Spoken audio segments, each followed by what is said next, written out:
মহাবিশ্বের মহাবিস্ময় মহাগ্রন্থ আল কোরআন। আজকে আমরা কোরআন সম্পর্কে কিছু মৌলিক কথা আপনাদের সাথে আলোচনা করব ইনশাআল্লাহ।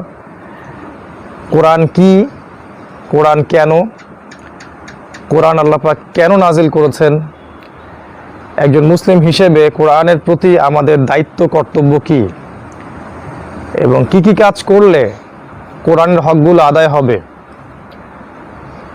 আর কি কাজ করলে এর সাথে বেয়াদবি করা হয়, একে অপমান করা হয়, আল্লাহর গজব নেমে আসে, এই বিষয়গুলো একটু জানার চেষ্টা করব ইনশাআল্লাহ তাআলা।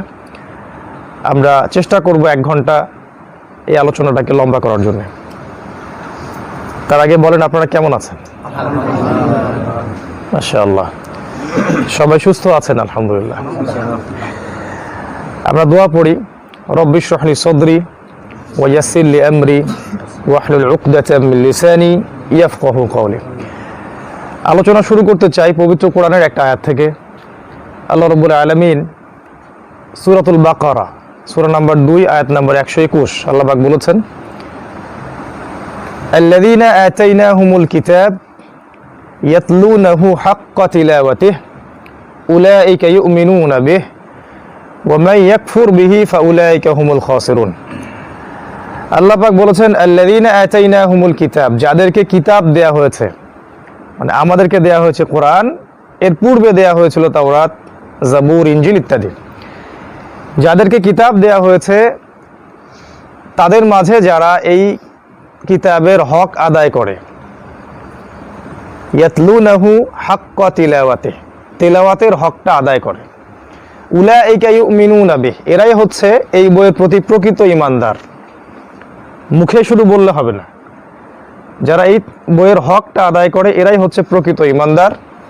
ওয়া মান ইয়াকফুর বিহি, আর যারা এর সাথে কুফরি করে, ফাউলাইকা হুমুল খাসিরুন, এরা হচ্ছে প্রকৃতপক্ষে ক্ষতিগ্রস্ত।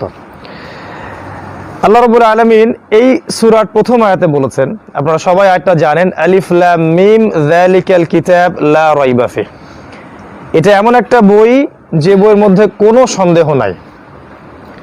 একজন লেখক কখনো তার বই লেখার সময় এভাবে গ্যারান্টি দেয় না যে আমার বইয়ে 100% বিশুদ্ধ, কোনো ভুল নাই। আল্লাহ পাক শুরুই করেছেন এই কথা দিয়ে, এটা এমন একটা বই যে বইয়ে কোনো সন্দেহ নাই। হুদাল লিল মুত্তাকিন, এই বইটা মুত্তাকিদের জন্য হেদায়েত, অন্য কারোর জন্য হেদায়েতের কিছু নাই এখানে। ফাসেক, জালেম, মুশরিক, মুনাফিক, এদের জন্য এই বইয়ে হেদায়েতের কিছু নাই। যারা মুত্তাকি তাদের জন্য এই বইটা হেদায়েত। আর মুত্তাকি কারা, এটা কিন্তু আল্লাহ পাক কোরআনেই বলেছেন। এক কথায় যারা আল্লাহ এবং তার রাসূলের আনুগত্য করে, আল্লাহর কাছে আত্মসমর্পণ করে, তার বিধান মেনে চলে এবং শৃঙ্খলিত জীবনযাপন করে, এদেরকে আল্লাহ পাক মুত্তাকি বলেছেন। আল্লাহকে ভয় করে যারা, তাকওয়া অবলম্বন করে। তাকওয়া কি জিনিস?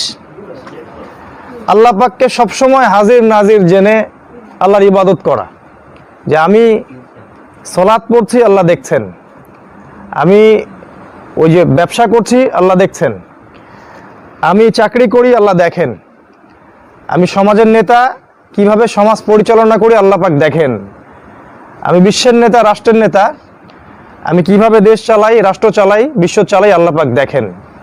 যদি আমি আল্লাহর বিধানের একটু যাররা পরিমাণ ডানে বামে যাই, আল্লাহ পাক আমাকে ধরবেন। এই চেতনার নাম হচ্ছে তাকওয়া, এই বোধটার নাম হচ্ছে তাকওয়া। রোজা রাখি যখন, কিছু খাই না, কিছু পান করি না, বাথরুমে পানি খেলে কেউ আপনাকে দেখবে না, তারপরেও আপনি খান না, চিন্তা করেন যে আল্লাহ আমাকে দেখছেন, এই বোধটার নাম তাকওয়া। নবীজি বলেছেন, আত্তাকওয়া হা হুনা, তাকওয়া এখানে। 3 বার বলেছেন, আত্তাকওয়া হা হুনা, তাকওয়া এইখানে, আত্তাকওয়া হা হুনা, তাকওয়া এইখানে, মনের ভেতরে। বাইরের লেবাস পোশাক আমার অনেক ভালো থাকতে পারে, পাগড়ি, দাড়ি, টুপি, পাঞ্জাবি, জুব্বা, ভিতরে তাকওয়ার কি অবস্থা আল্লাহ ছাড়া কেউ জানে না। ভিতরে ঈমানের কি অবস্থা আল্লাহ ছাড়া কেউ জানে না।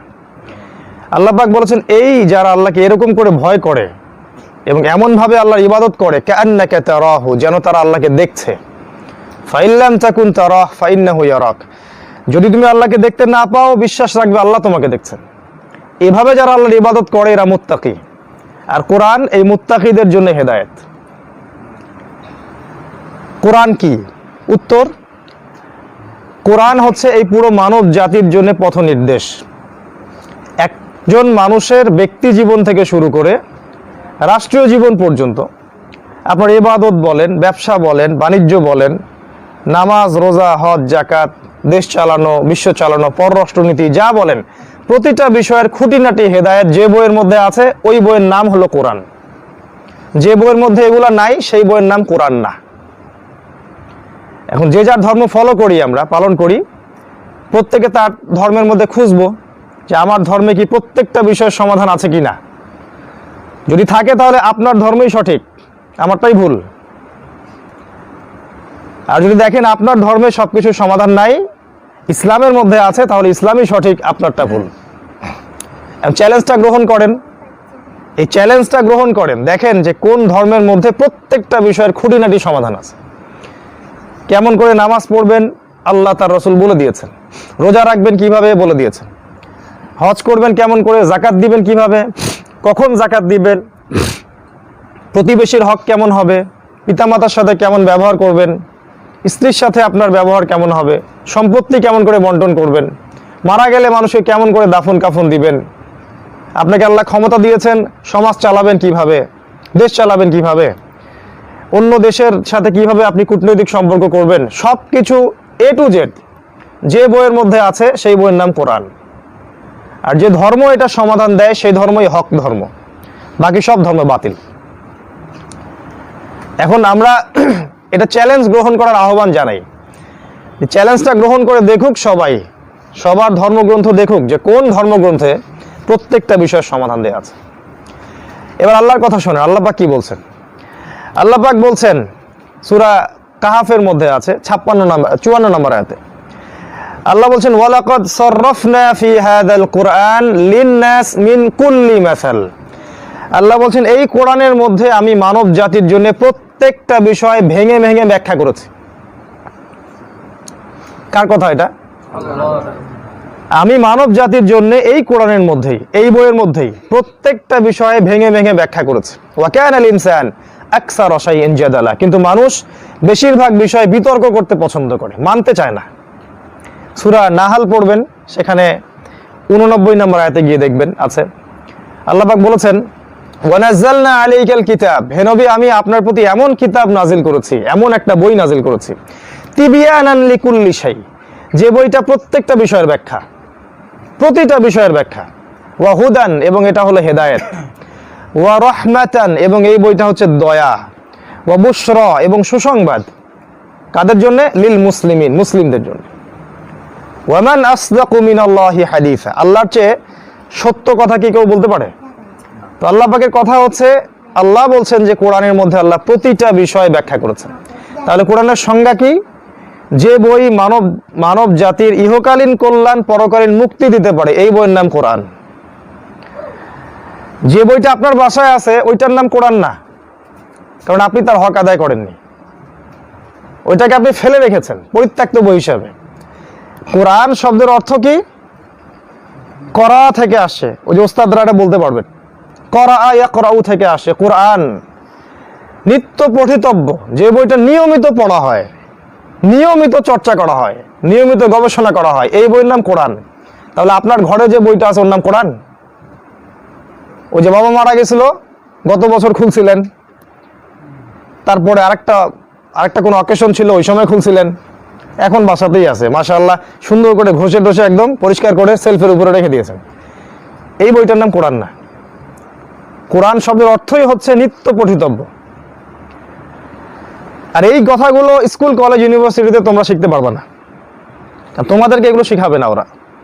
ওরা খুব ভালো করেই জানে যদি এই মুসলিম উম্মাহ কোরআনের কাছে চলে আসে এবং সবাই মিলে কোরআনকে, আল্লাহর এই রশি বলেছেন আল্লাহ পাক, হাবলুল্লাহ, আল্লাহর এই রশি মানে কোরআন সুন্নাহকে আঁকড়ে ধরে, তাহলে কোনো বাতিলের ক্ষমতা নাই, ইসলামের সামনে দাঁড়ায় টিকতে পারবে না। এই জন্যই তারা চায় না যে তোমরা কোরআন শেখো। এই জন্যই দেখবা যে তোমরা 20 বছর 15 বছর পড়াশোনা করেছো, আজ পর্যন্ত 15টা সূরা তোমাদেরকে ওরা পড়ায় নাই। সূরা তো অনেক দূরের কথা, 15টা আয়াতও তোমাদেরকে পড়ায় নাই। জিজ্ঞাসা করে দেখেন, আপনার ছেলেটা তো মাস্টার্স পাস করছে, ডক্টরেট করছে, বাইরে থেকে পিএইচডি ডিগ্রি করে আসছে, তাই না? ওকে বলেন নবী সাল্লাল্লাহু আলাইহি ওয়াসাল্লামের স্ত্রীদের নাম একটু বলো দেখি, আমাদের নবীজি কত হিজরিতে বদরের যুদ্ধ করছেন একটু বলো দেখি। উহুদে কতজন সাহাবী রক্ত দিলেন বলো দেখি?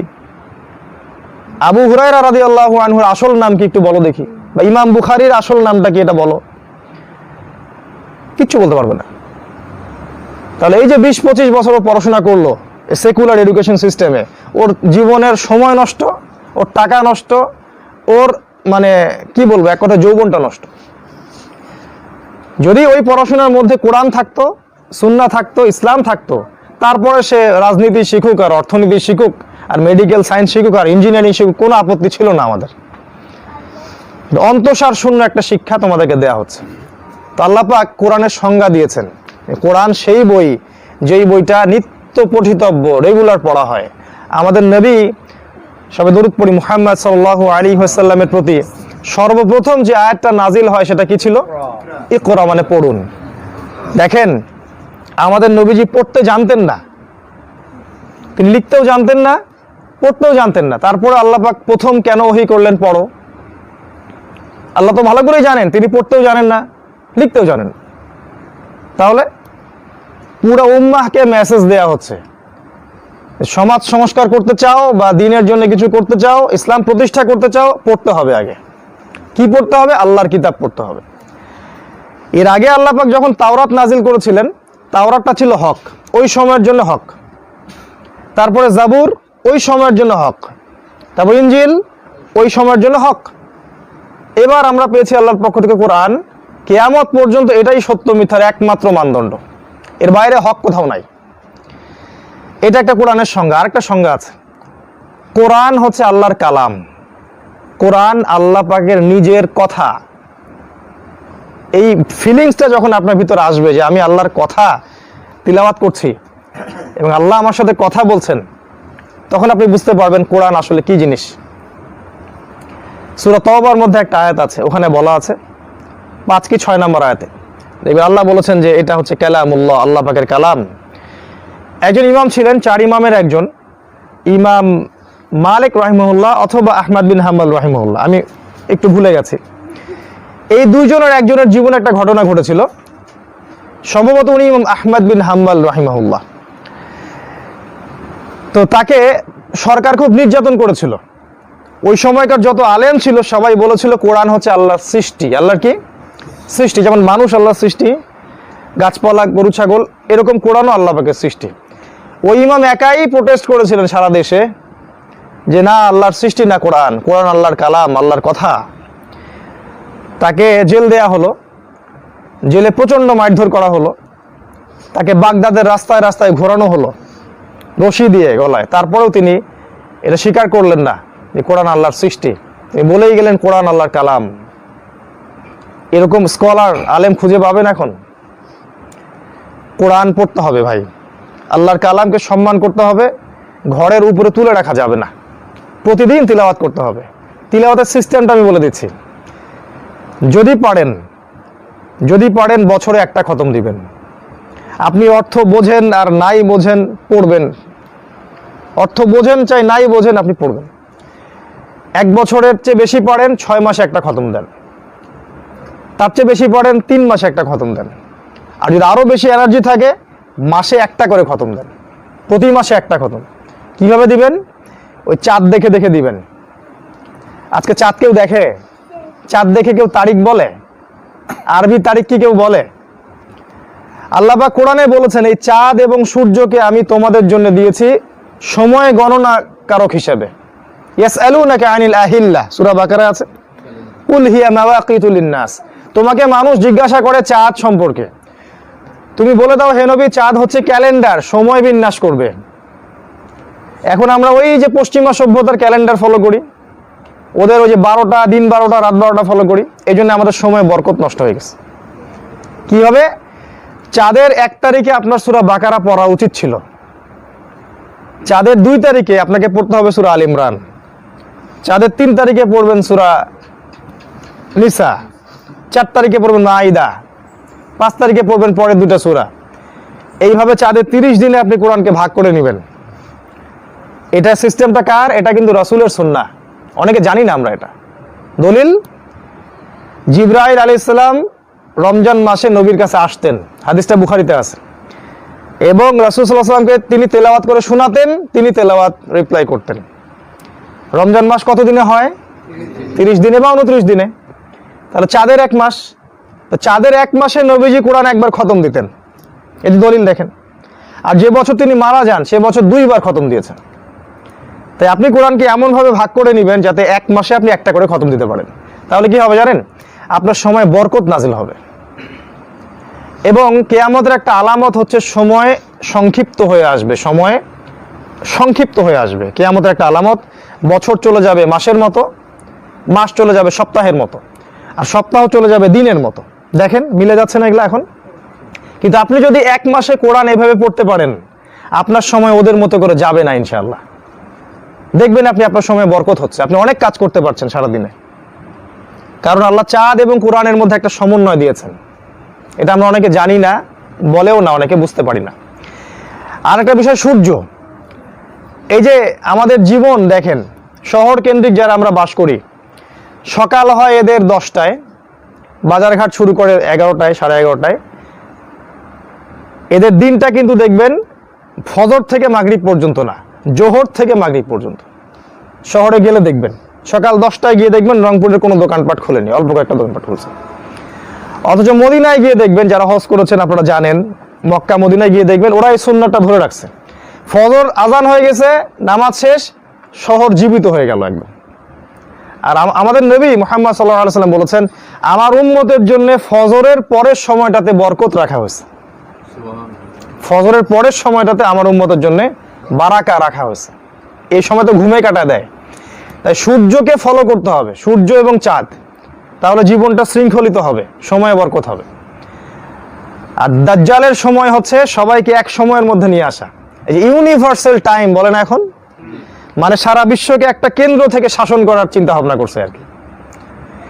কেন্দ্র থেকে একটা হুকুম দিবে, সারা বিশ্ব মানতে রাজি, এমন একটা পটভূমি তারা তৈরি করছে। এটা দাজ্জাল করছে এবং ওর অনুসারীরা করছে। তো কোরআনের সংজ্ঞাটা আজকে দিলাম আপনাদেরকে। কোরআন মানে নিত্য পঠিতব্য একটা বই। এটা নিয়মিত পড়তে হবে, মাসে একবার করে খতম দেওয়ার চেষ্টা করতে হবে। যদি না পারেন 3 মাসে একটা খতম দেন, না পারেন 6 মাসে দেন, না পারে কমসে কম 1 বছর একটা খতম দেন। 1 বছর, রমাজান থেকে রমাজান। দ্বিতীয় কথা হচ্ছে, কোরআন আল্লাহ কেন নাজিল করলেন? উত্তর, আল্লাহ পাক বলছেন যে আমি এই কোরআনকে নাজিল করেছি এই পুরো মানব জাতির জন্য হেদায়েত স্বরূপ। কি স্বরূপ? হেদায়েত স্বরূপ। হেদায়েত কি জিনিস? হেদায়েত এমন একটা জিনিস যেটা আমার কাছে থাকলে প্রতিটা সমস্যার আমি সমাধান পাবো। আমি একবার বলেছি, আবার রিপিট করছি, আল্লাহ পাক কোরআন এই জন্য নাজিল করেছেন যাতে করে আমরা ইহকালীন কল্যাণগুলো পাই, দুনিয়ার যে কল্যাণগুলো আছে এগুলো অর্জন করতে পারি, এবং পরকালে মুক্তি পাই। এই দুইটা উদ্দেশ্যে আল্লাহ পাক কোরআন নাজিল করেছেন। নবী সাল্লাল্লাহু আলাইহি ওয়াসাল্লাম যখন মক্কায় ছিলেন, ওই মক্কায় 5টা সমস্যা ছিল, আমি গত লেকচারে বলেছিলাম। নবীজি যে জাহিলিয়াতে থাকতেন, যে জাহিলি মক্কায় থাকতেন, ওই সমাজে 5টা পাপ ছিল, মেজর বড় বড় পাপ। একটা ছিল শিরক, একটা ছিল সুদ, একটা ছিল মাদক, একটা ছিল নারীর অবমাননা, আর একটা ছিল গোত্রীয় হানাহানি, মারামারি, কাটাকাটি। এই 5টা মেজর সমস্যা ছিল আর কি। অন্য সমস্যা ছিল, এই 5টা মেজর। আল্লাহ পাক এই সমস্যাগুলো সমাধান করার জন্য কোরআন নাজিল করলেন। যখন কোরআন নাজিল হলো, 23 বছর ধরে কোরআন নাজিল হলো। এখন 23 বছরের পরের মক্কার দিকে আপনি তাকায় দেখেন, ওখানে কোনো শিরিক নাই? আছে? কোনো মাদক আছে? কোনো সুদ আছে? কোনো মেয়েদের সাথে কোনো অবমাননা আছে? অথবা কোনো মারামারি, হানাহানি? কিচ্ছু নেই। মানে এই সামাজিক সমস্ত সমস্যা সমাধানের জন্য আল্লাহ পাক কোরআন নাজিল করেছেন। শুধু ওই কোরআনের আয়াত পানিতে ভিজায় চুবাই খাওয়ার জন্য নাজিল করেন না। আমরা কি করি? কোরআন থেকে বরকত নেই, তাই না? সেটা ফালাক পড়ি, ফু দেই গায়ে, রোগ ভালো হবে, শিফা হবে, বরকত হবে। এটাই একমাত্র উদ্দেশ্য নয়। হ্যাঁ, কোরআন আপনার জন্য শিফা। আল্লাহ পাক বলেছেন, ওয়া নুনাজ্জিলু মিনাল কুরআন মা হুয়া শিফাউল লিন-নাস, যে এই কোরআনে আমি মানব জাতির জন্য শিফা রেখেছি। আপনি আরোগ্য পাবেন, কোরআন পড়বেন, রোগ ব্যাধি ভালো হয়ে যাবে ইনশাআল্লাহ। এটাই একমাত্র কারণ নয়। কোরআন দিয়ে আপনি মানুষ বাতিল পন্থীদেরকে চ্যালেঞ্জ করতে পারবেন। যার কাছে কোরআন আছে সে বাতিল পন্থীকে চ্যালেঞ্জ করতে পারবে, কারণ তার কাছে এমন হেদায়েতের একটা সোর্স আছে যেটা আল্লাহর পক্ষ থেকে আসে, আল্লাহর নূর থেকে আসে। সমস্ত অন্ধকার এই কোরআন দিয়ে কেটে যাবে ইনশাআল্লাহ। আল্লাহ পাক এই বইটাকে বলেছেন সন্দেহ মুক্ত। কিছু মানুষ এটাকে বিশ্বাস করে না যে কোরআন সন্দেহ মুক্ত। ওদের জন্য আল্লাহ পাক একটা কথা বলেছেন, সূরা বাকারায় আছে 21 কি 23 নম্বর আয়াতে। আল্লাহ বলেছেন, ওয়াইন কুনতুম ফি রাইবিম মিম্মা নাযালনা আলা আবদিনা ফাতু বিসূরাতিন মিন মিথলিহি। আল্লাহ বলছেন, আমি যে কোরআন তোমাদের উপর নাজিল করেছি এই বই নিয়ে যদি তোমাদের কোনো সন্দেহ থাকে, ফাতু বিসূরাতিন মিন মিথলিহি, একটা সূরা এর মতো নিয়ে এসে দেখাও, একটা সূরা কোরআনের মতো নিয়ে এসে দেখাও। ওয়াদউ শুহাদাকুম মিন দুনিল্লাহ ইন কুনতুম সাদিকিন। আল্লাহকে বাদ দিয়ে তোমাদের যত সাহায্যকারী আছে সবাইকে ডেকে নিয়ে আসো, সমস্ত মানুষ এবং জিনকে একত্রিত করো, করে একটা সূরা নিয়ে আসো। ইন কুনতুম সাদিকিন, যদি সত্যবাদী হয়ে থাকো। আল্লাহ বলছেন ওয়া ইল্লাম তাফআলু, যদি তোমরা এটা করতে না পারো, ওয়ালান তাফআলু, লান মানে কি, মানে কোশ্চিন কালেও পারবে না। যদি তোমরা এটা না পারো, এটা তোমরা কোশ্চিন কালেও পারবে না, তাহলে ফাত্তাকুন নার আল্লাতী ওয়াকুদুহান নাস ওয়াল হিজারা, তাহলে সেই আগুনকে ভয় করো যে আগুনের ইন্ধন হবে মানুষ এবং পাথর। উইদ্দাত লিল কাফিরিন, যেটা কাফেরদের জন্য প্রস্তুত করা হয়েছে। আল্লাহ পাক এই বইটাকে সন্দেহ মুক্ত বই বলেছেন, চ্যালেঞ্জ করে দিয়েছেন। যদি বিশ্বাস না হয় চেষ্টা করে একটা সূরা নিয়ে এসে দেখাও। আবু জেহেলের নাম শুনেছেন আপনারা, আবু সুফিয়ান, উতবা, সাইবা, এরা দিনের বেলা নবীজির বিরোধিতা করত প্রকাশ্য।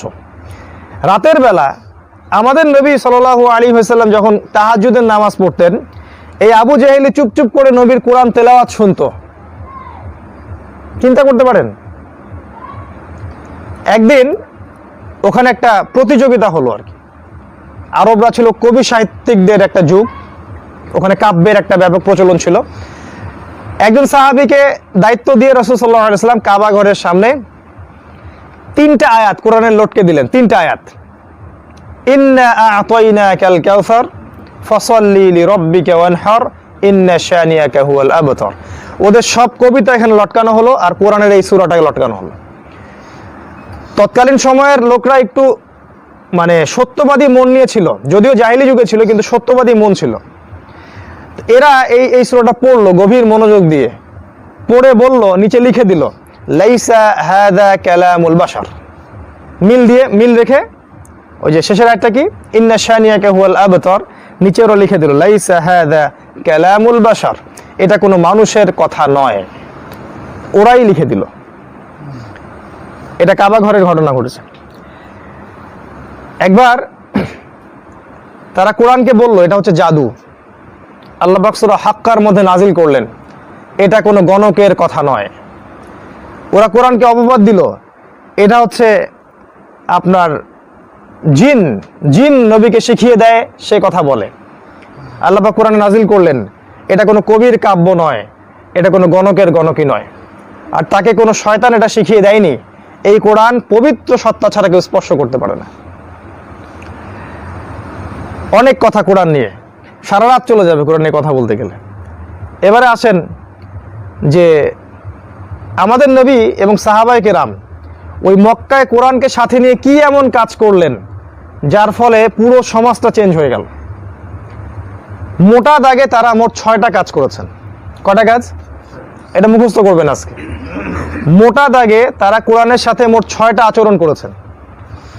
এই 6টা কাজ যদি আপনি আমি আজকেও করতে পারি, ইনশাআল্লাহ এই কোরআনের বিধান আজও বাস্তবায়ন হবে ইনশাআল্লাহ তাআলা। মানুষ আবারও কোরআনের পথে চলে আসবে ইনশাআল্লাহ, এবং সমাজের সমস্ত দুর্নীতি, পাপাচার, সুদ, ঘুষ, ব্যভিচার দূর হয়ে যাবে ইনশাআল্লাহ, এবং সেটা সামনে হবেও। আমরা না করলে আল্লাহ পাক আমাদেরকে সরিয়ে দিবেন, দিয়ে অন্য কওমকে নিয়ে আসবেন, ওরা করবে। ওরা না পড়লে আপনার বাচ্চারা করবে। এরা না করলে আল্লাহ পাক খ্রিস্টান, ইহুদি, মুশরিকদেরকে হেদায়েত দিয়ে নিয়ে আসবেন, ওরা করবে। তারাও না করলে আল্লাহ পাক ইমাম মাহদি এবং ঈসা আলাইহিস সালামকে দিয়ে করাবেন। কিন্তু হবেই এটা। আল্লাহ পাক একটা সময় দিয়েছেন আমাদেরকে, টেস্ট করছেন, পরীক্ষা। 6টা কাজ। 1 নাম্বার, সাহাবায়ে কেরাম এবং নবী সাল্লাল্লাহু আলাইহি সাল্লাম প্রথমত তারা আল কোরআনকে বিশুদ্ধ করে তেলাওয়াত করা শিখেছেন। এটা 1 নাম্বার। 2 নাম্বার, তারা প্রত্যেকেই কোরআনের অর্থটা বুঝতেন। 3 নাম্বার, তারা কোরআনের আদেশগুলোকে মেনে চলতেন। প্রত্যেকটা আদেশ তারা অক্ষরে অক্ষরে পালন করতেন। 4, তারা কোরআনের সমস্ত নিষেধ বর্জন করতেন। 5, তারা কোরআনের দাওয়াত মানুষের ঘরে ঘরে পৌঁছে দিয়েছিলেন। আর 6, কোরআনের যে বিধান, শাসন বা আইনগুলো আছে এটাকে তারা তাদের ব্যক্তি, পরিবার, সমাজে বাস্তবায়ন করেছিলেন। এই 6টা কাজ করেছিলেন বলেই আপনি 23 বছর পরে মক্কায় কোনো সুদ পাবেন না, কোনো জিনা পাবেন না, কোনো ধর্ষণ পাবেন না, কোনো শিরক পাবেন না, বেপরদামি পাবেন না, বেহায়ামি পাবেন না, এই যে আমানতের খেয়ানত পাবেন না, সুদ ঘুষ পাবেন না, আপনি ভাইয়ে ভাইয়ে কোনো মারামারি পাবেন না। পুরা সমাজটা দেখবেন আলোকিত সমাজ। এই মানুষগুলোই আগে পরস্পর মারামারি করতো, কাটাকাটি করতো, এই মানুষগুলোই আগে জিনা করতো, এই মানুষগুলোই সুদ খাইতো, কিন্তু এই মানুষগুলোই মদ খাইতো, মেয়েদেরকে জীবন্ত কবর দিত, এই মানুষগুলোই। 23 বছর পর আপনি এরকম একটা মানুষ খুঁজে পাবেন না।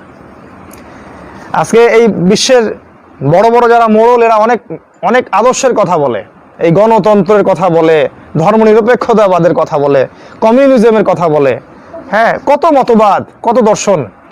আজ পর্যন্ত কি একটা সমাজকে 100% পাপমুক্ত করতে পারছে কোনো দর্শন? কোনো ধর্মনিরপেক্ষতাবাদ দিয়ে কি সমাজের সব পাপ মিটে গেছে? গণতন্ত্র দিয়ে সমাজের সব পাপ চলে গেছে? কমিউনিজম মানে হাতের 5 আঙ্গুল সমান, আপনার কাছে 10 টাকা, আমার কাছে 10 টাকা থাকতে হবে, আপনার কাছে 11 টাকা থাকতে পারবে না, এটা কমিউনিজম। পাগলের মতবাদ। আল্লাহ পাক কোরআনে বলেছেন, আমি ধনী গরিবকে সৃষ্টি করেছি যাতে করে তোমাদের মাঝে সাম্যাবস্থা থাকে, একজন আরেকজনের দ্বারা উপকৃত হতে পারো। এরা হাতের 5 আঙ্গুল সমান করে দিতে চায়। হয়েছে কিছু সমাজে? কিন্তু কোরআনের কথা তাদের হজম হয় না, সুন্নাহর কথা, ইসলামের কথা, এগুলো ওদের গায়ে লাগে। এটাকে মনে হয় মৌলবাদী কথা, সন্ত্রাসীদের কথা, জঙ্গিদের কথা। আল্লাহ পাক তাদের হেদায়েত দান করুক, আল্লাহুম্মা আমিন। আমি এই 6টা পয়েন্ট আপনাদেরকে একটু বুঝিয়ে দিচ্ছি আজকে কিভাবে করবেন। 1 নাম্বার, কোরআন তেলাওয়াত করা শিখবেন। কিভাবে শিখবেন? আমার এই অল্প বয়সে যতটুকু আমি পড়াশোনা করেছি এবং করিয়েছি মানুষকে, আমার বিশ্বাস একজন ব্যক্তি যে আলিফ বা তা চিনে না, এর কোরআন পড়া শিখতে সর্বোচ্চ সময় লাগতে পারে 3 মাস, এর বেশি লাগার কথা না। একটা ব্যক্তি যে আলিফ বা তা কিছুই চেনে না, এরকম ব্যক্তি কোরআন তেলাওয়াত করা শিখতে পারবে মাত্র 3 মাস ইনশাআল্লাহ। যদি আপনি সপ্তাহে 3 দিন করেও সময় দেন, 3টা মাস লেগে থাকেন, আপনি কোরআন তেলাওয়াত করা শিখতে পারবেন ইনশাআল্লাহ। মসজিদে মক্তব চালু করতে পারেন, স্থানীয় মাদ্রাসায় আপনারা একটা ব্যাচ করতে পারেন। একজন আলেমকে, একজন উস্তাদের সাথে কথা বললেন, তার সাথে কন্ট্যাক্ট করলেন, 3 মাস কন্টিনিউয়াসলি আল্লাহর জন্যে, পরকালের জন্যে, আল্লাহর কালাম শেখার স্বার্থে একটু কষ্ট করলেন, পরিশ্রম করলেন, উস্তাদকে সময় দিলেন, তার কথা মেনে চললেন, দেখবেন 3 মাস পর আপনি ইনশাআল্লাহ বিশুদ্ধ করে কোরআন তেলাওয়াত করতে পারবেন ইনশাআল্লাহ। এখানে শয়তান আপনাকে 3টা ধোঁকা দিবে, শোনেন, 3টা ধোঁকা আপনাকে শয়তান দিবে। 1 নাম্বার, শয়তান আপনাকে বুঝাবে যে তোমার এগুলা শেখার দরকার নাই, এগুলা জীবনে অনেক শিখছি বাবা, নুরানি, তারপরে কায়দা, হাফেজিয়া, কত কি করলাম, আমি পারি, আমার দরকার নাই। এটা শয়তান আগে শিখাবে। এখনই যদি ওস্তাদ আপনাকে ধরে সূরা ফাতিহা, দেখবেন 10টা ভুল বের করে ছেড়ে দিবে। এই যে আলহামদুলিল্লাহ, এই হায়ের মাখরাজ গলার মাঝখান থেকে না, যদি আলহামদুলিল্লাহ পড়েন, অর্থ দাঁড়ায় সমস্ত প্রশংসা আল্লাহর জন্যে। যদি বলেন আলহামদুলিল্লাহ, এটা কোন হা? হায় হাওয়াজ। এই হায় হাওয়াজ দিয়ে পড়লে অর্থ দাঁড়ায় কি জানেন? সমস্ত নিন্দা আল্লাহর জন্য। কি বুঝলেন? এত সহজ না। আপনি যখন বলেন কুল হুয়াল্লাহু আহাদ, আলেম ওলামাকে তো দাম দেয় না মানুষ এখন, তাই না? এত সহজ না ভাই, বহু বছর পড়াশোনা করে এগুলো শিখতে হয়। ওইদিকে আমি পরে আসছি। যদি আপনি বলেন কুল হুয়াল্লাহু আহাদ, অর্থ দাঁড়ায় বলুন হে নবী আল্লাহ এক এবং অদ্বিতীয়, তাই না? শুধু বলেন কুল না বলে বলেন কুল, ছোট কাফ দিয়ে পড়েন, অর্থ দাঁড়াবে খাও, আল্লাহ এক, আপনি খান যে আল্লাহ এক। যদি পড়েন আলিফ লাম মিম যালিকাল কিতাব লা রাইবা ফিহ, এটা এমন একটা বই যে বইয়ে কোনো সন্দেহ নাই, আমি লাই কিন্তু টান দিছি, লা রাইবা ফিহ। যদি টান না দেই, বলি যালিকাল কিতাব লা রাইবা ফিহ, অর্থ চেঞ্জ হয়ে যাবে। অর্থ হবে এটা এমন একটা বই যে বই অবশ্যই সন্দেহ আছে, এটা এমন একটা বই যে বই অবশ্যই সন্দেহ আছে। ইমান না কুফর? বুঝতেছেন না কথা? ঈমান না কুফর? কুফর।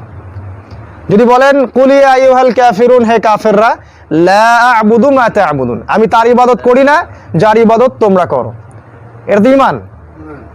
আর যদি বলেন লা আ'বুদু মা তা'বুদুন, অর্থ আমি অবশ্যই তার ইবাদত করি যার ইবাদত তোমরা করো, এটা কি? কুফর। তো মাখরাজ, মদ, এই জিনিসগুলো ভালো করে শিখে তাসবিদের সাথে কোরআন তেলাওয়াত করতে হবে। চেষ্টা করেন, তারপরে যদি না আসে আল্লাহ মাফ করে দেবেন ইনশাআল্লাহ। তো আপনাকে তো চেষ্টা করতে হবে। সারা জীবন 10, 15, 20 বছর বিসিএস ক্যাডার হওয়ার জন্য মাথার ঘাম পায়ে ফেলে একদম একাকার করে ফেলালেন, আল্লাহর কালাম পড়ার সৌভাগ্য হলো না, এর মতো হতভাগা কোনো মানুষ হতে পারে পৃথিবীতে? মাঝে মাঝে আমার রাগ হয়, তো রাগ হওয়ার জন্য রাগ হচ্ছি না, বিবেককে নাড়া দেওয়ার জন্য রাগ হচ্ছে। কষ্ট হয়, সারাটা জীবন 10,000 বই পড়লো, 10 লক্ষ টাকা খরচ করছে মনে করেন প্রতি সেমিস্টারে, বছর বছর, কত দূরে গিয়ে আছে, আবাসিক, খাবার কষ্ট, থাকার কষ্ট, সময়ের কষ্ট, রাত জেগে পড়ে, আল্লাহর কালাম পড়তে পারে না, মিসকিন, দিনের মিসকিন। এই ব্যক্তির জন্য কেমন করে কোরআন তার পক্ষে সাক্ষী দিবে বলেন? যদি আপনি বিশুদ্ধ করে কোরআন তেলাওয়াত করা শিখেন তাহলে অনেক অনেক ফজিলত পাবেন। কয়েকটা ফজিলত বলছি। আমাদের নবীজি বলেছেন বিশুদ্ধ করে কোরআন তেলাওয়াত করবেন, প্রত্যেক হরফে আপনি 10টা করে নেকি পাবেন। আলিফ লাম মিম বলবেন, 30 নেকি হয়ে যাবে ইনশাআল্লাহ। শুধু আলিফ লাম মিম বললে 10টা নেকি হবে না, আলিফে 10, লামে 10, মিমে 10, 30 নেকি। রমজান মাসে পড়লে আরো 70 দিয়ে কি হয়, গুণ হবে। আপনি যখন বিশুদ্ধ করে পড়া শিখবেন তখন আপনি কোরআন কিছু অংশ মুখস্থও করবেন, তখন আপনি প্রত্যেক ফরজ নামাজের পর আয়াতুল কুরসি পড়তে পারবেন। আর যে ব্যক্তি প্রত্যেক ফরজ নামাজের পর আয়াতুল কুরসি পড়ে, তার জান্নাতে যাওয়ার জন্য একটাই বাধা, তার মউত, মৃত্যু হলেই সে জান্নাতে চলে যাবে ইনশাআল্লাহ। আমাদের নবীজি বলেছেন কেউ যদি রাতের বেলা সূরাতুল মুলক তেলাওয়াত করে, কোন সূরা? তাবারাকাল্লাযী বিয়াদিহিল মুলক। নবীজি বলেছেন সাল্লাল্লাহু আলাইহি ওয়াসাল্লাম, নবীর নাম আসলে দরুদ মনে মনে পড়বেন, এই ব্যক্তিকে আল্লাহ পাক কবরের আযাব থেকে রক্ষা করবেন ইনশাআল্লাহ। কবরে কেউ যাবে, সূরা মুলক আপনার সাথে যাবে, আপনার কবরের সূরা মুলক আপনার সাথে যাবে। কেউ যাবে না, যার জন্য আপনি সারা জীবন নষ্ট করছেন। ওই বউ, ওই বাচ্চা, ওই চাকরি, ওই ব্যবসা, এই যে জনগণ, দেশের জনগণ, জনগণের কল্যাণে কাজ করি, জনগণের কল্যাণে আল্লাহ বিরোধী কাজ করি, ওই জনগণের কেউ যাবে না কবরে। যাবে? সূরা মুলক যাবে আপনার কবরে। নবীজি বলেছেন একজন যুবকের বেশে সে আসবে এবং কবরের আযাবকে ঠেকিয়ে দিবে। সুবহানাল্লাহ, কি বিশাল ব্যাপার। নবীজি বলেছেন সাল্লাল্লাহু আলাইহি ওয়াসাল্লাম যে ব্যক্তি সূরা বাকারা তিলাওয়াত করবে, ওই ঘর থেকে শয়তান দূর দূর করে পালিয়ে যাবে, চলে যাবে। যে ঘরে সূরা বাকারা তেলাওয়াত করা হয় ওই ঘরে শয়তান প্রবেশ করে না, থাকতে পারে না। নবী সাল্লাল্লাহু আলাইহি ওয়াসাল্লাম বলেছেন যে ব্যক্তি সূরা আল ইমরান এবং বাকারা তেলাওয়াত করবে, কিয়ামতের মাঠে এই দুটো সূরা ছায়া দিবে, তাকে ছায়া দিবে। ওই সময় সূর্য কোথায় থাকবে ভাই? ভালো করে জানেন আপনারা কোথায় থাকবে? ওই দিন আপনাকে ছায়া দিবে সূরা বাকারা এবং সূরাতুল আল ইমরান। আজকে জুমার দিন ছিল, সূরাতুল কাহফ তেলাওয়াত করা সুন্নাহ। নবীজি বলেছেন যে ব্যক্তি জুমার দিন সূরা কাহফ তেলাওয়াত করবে, আল্লাহ পাক তাকে দাজ্জালের ফিতনা থেকেও বাঁচিয়ে রাখবেন। দাজ্জালের ফিতনা কি জিনিস বুঝতে পারবেন না, মানে এমন ফিতনা যে মানুষ ফিতনায় পড়ে থাকলেও মনে করবে আমি ফিতনায় নাই, ও বুঝতেই পারবে না যে ফিতনার মধ্যে আছে। এই যে 1000টা মেয়ে রাস্তাঘাটে ল্যাংটা হয়ে ঘুরছে না, এরা কি মনে করে যে আমরা কোনো খারাপ কাজ করছি, আমরা কোনো ফিতনার মধ্যে আছি? তারা তো মনে করে আমরা পুরুষের কাঁধে কাঁধ মিলিয়ে জাতি বিনির্মাণে এগিয়ে যাচ্ছি। আর আমাদের নবীজি বলেছেন এরা দাজ্জালের শেষ অনুসারী, এই মেয়েরা দাজ্জালের শেষ অনুসারী, ও বের হওয়ার সময় চলে আসছে কাছাকাছি। তিনি বলেছেন এক শ্রেণীর মেয়ে বের হবে শেষ জামানায়, যাদেরকে মুমিন পুরুষরা ঘরে রাখতে পারবে না, ঘরের বাঁধন ছিন্ন করে তারা বের হয়ে চলে যাবে। কারা এরা দেখছেন না? এখন ঘরে রাখতে পারবেন না আপনি, যতই বলেন, যতই বুঝান, ব্রেন ওয়াশড, বের হয়ে যাবে ওরা বাড়ি থেকে। নবীজি বলেছেন এরা দাজ্জালের শেষ লাস্ট ফলোয়ার। তাহলে দাজ্জাল কত আগে থেকে তার কাজ শুরু করছে চিন্তা করেন এবার। এই দাজ্জালের ফিতনা থেকে আপনাকে বাঁচাবে সূরা কাহফ, যদি আপনি পড়তে পারেন প্রতি জুমায়। যদি সেটাও না পারেন, নবীজি বলেছেন প্রথম 10টা আয়াত মুখস্থ করবেন সূরা কাহফের, ইনশাআল্লাহ আল্লাহ পাক আপনাকে নূর দিবেন, আলো দিবেন, কিয়ামতের মাঠে এই সূরা আপনার জন্য সুপারিশ করবে ইনশাআল্লাহ। সূরা ফালাক, সূরা নাস, সূরা ইখলাস, ছোট ছোট সূরা, 3 বার সূরা ইখলাস পড়লে আপনার কি হবে? 1 খতম কোরআনের নেকি পাবেন ইনশাআল্লাহ। কোরআনের 1/3 এটা। আর সূরা ফালাক নাসের ব্যাপারে আসছে, সকালে আর সন্ধ্যায় 3 বার করে পড়বেন। সকালে মানে ফজরের পরে 3 বার সূরা ইখলাস, 3 বার সূরা ফালাক, 3 বার সূরা নাস, আবার মাগরিবের পরে বা আসরের পরে 3 বার। এই ব্যক্তি দৃশ্য অদৃশ্যের সব ক্ষতি থেকে সে বেঁচে থাকবে ইনশাআল্লাহ। আপনাকে খুশি হচ্ছেন না? অনেক ফজিলত আছে। ইয়াসিন, সূরা ইয়াসিনকে বলা হয় নিরাপত্তা, কোরআনের কলিজা। ফজরের পরে পড়বেন, সারাদিন নিরাপত্তা লাভ করবেন ইনশাআল্লাহ। সূরা দুখান পড়বেন ফজরের পরে। হামিম, সূরা দুখান এই জন্য ইম্পর্টেন্ট যে শেষ জামানার একটা নিদর্শন হচ্ছে অচিরেই এই পৃথিবীর একটা বড় অংশ ধোঁয়া দিয়ে ছেয়ে যাবে, ধোঁয়া দিয়ে। আর এই যে ছেয়ে যাবে ধোঁয়া দিয়ে, এটা সূরা দুখানের মধ্যে বলা আছে। আল্লাহ বলেছেন কি জানি আয়াতটা, ইয়াউমা তা'তিস সামাউ বিদুখানিম মুবিন। আল্লাহ পাক বলেছেন ফারতাকিব, তোমরা অপেক্ষা করতে থাকো সেই দিনের জন্য, ইয়াউমা তা'তিস সামাউ বিদুখানিম মুবিন, যেদিন এই পুরো আকাশটা ধোঁয়া দিয়ে ছেয়ে যাবে। কিভাবে হবে এটা? ওই যে বলেছি পারমাণবিক যুদ্ধ সামনে হতে যাচ্ছে, ওই যুদ্ধের ফলে আকাশে ধোঁয়া ছেয়ে যাবে, এটা একটা হতে পারে। অথবা অন্য কোনো মহাবিশ্বের অন্য কোনো জায়গা থেকে কিছু একটা পৃথিবীকে আঘাত করতে পারে, যার ফলে পৃথিবীর আকাশ ধোঁয়ায় ছেয়ে যাবে, এটাও হতে পারে। আল্লাহ ভালো জানেন। শুধু দুখান পড়বেন, তাহলে নিরাপত্তা পাবেন, আপনার হাজত পূর্ণ হবে ইনশাআল্লাহ। সূরা বাকারার শেষ 2টা আয়াত, এটা ইম্পর্টেন্ট। আলী রাদিয়াল্লাহু আনহু বলেছেন, কোন বিবেকবান লোক যার বুদ্ধি আছে, এই ব্যক্তির পক্ষে শোভা পায় না যে রাতের বেলা সূরা বাকারার শেষ 2 আয়াত না পড়েই ঘুমিয়ে যাবে। ফজিলতটা কি? কেউ যদি রাতের বেলা সূরা বাকারার শেষ 2টা আয়াত তেলাওয়াত করে, অন্য হাদিসে আসছে শেষ 3টা আয়াত, আমানার রাসূল থেকে ফানসুরনা আলাল কওমিল কাফিরিন পর্যন্ত, অথবা লিল্লাহি মা ফিস সামাওয়াতি থেকে ফানসুরনা আলাল কওমিল কাফিরিন পর্যন্ত, এই 3টা বা 2টা আয়াত। আমি 3টা পড়ি, রিস্ক কম। যদি পড়েন, সারা রাত আপনি তাহাজ্জুদ পড়লে যে নেকিটা পাইতেন, ওই কাজটা করার জন্য সেই নেকিটা পাবেন। প্রতি রাত্রে কি তাহাজ্জুদ পড়া হয়? তো কঠিন কাজ না। সূরা বাকারার শেষ 2টা আয়াত পড়লে আপনি এটা পারবেন ইনশাআল্লাহ। এরকম অসংখ্য ফজিলত আছে কোরআনের। সবচেয়ে বড় কথা, কোরআন আপনাকে সাকিনা দিবে, প্রশান্তি দিবে, টেনশন দূর করবে, আপনার রোগ দূর করে দিবে, আপনার কলিজাকে ঠান্ডা করে দিবে। তার চেয়ে বড় কথা, আল্লাহর সাথে আপনার সম্পর্ক তৈরি হবে। এক সময় দেখবেন কোরআন পড়তে পড়তে আপনার চোখ দিয়ে ধরধর করে পানি পড়ছে, ওই দিন বুঝতে পারবেন যে কোরআন আপনার কলিজা ভেদ করে ঢুকে গেছে। তার আগ পর্যন্ত বুঝতে পারবেন না। কাবা ঘরে দেখবেন অনেক কারি আছেন, তেলাওয়াত করে, তেলাওয়াত করতে করতে ডুকরে কেঁদে ওঠে, দেখেন না? দেখেননি আপনারা উমরা করতে, হজ করতে গিয়ে? মদিনায় দেখবেন অনেক আলেম, অনেক কারি ছিলেন, ওদের অনেক আলেম এখন অবশ্য জেলেও আছে, ইসলামী রাষ্ট্র বলে কথা, তাই না? তো দেখবেন আলেমদের চোখ দিয়ে দরদর করে পানি পড়ছে, কোরআন তেলাওয়াত করছে, পানি পড়ছে। একবার আমাদের নবী মুহাম্মদ সাল্লাল্লাহু আলাইহি ওয়াসাল্লাম একজন সাহাবীকে ডাকলেন, তার নাম আব্দুল্লাহ ইবনে মাসউদ রাদিয়াল্লাহু আনহু। ডেকে বললেন যে আমার সামনে একটু কোরআন তেলাওয়াত করো তো শুনি।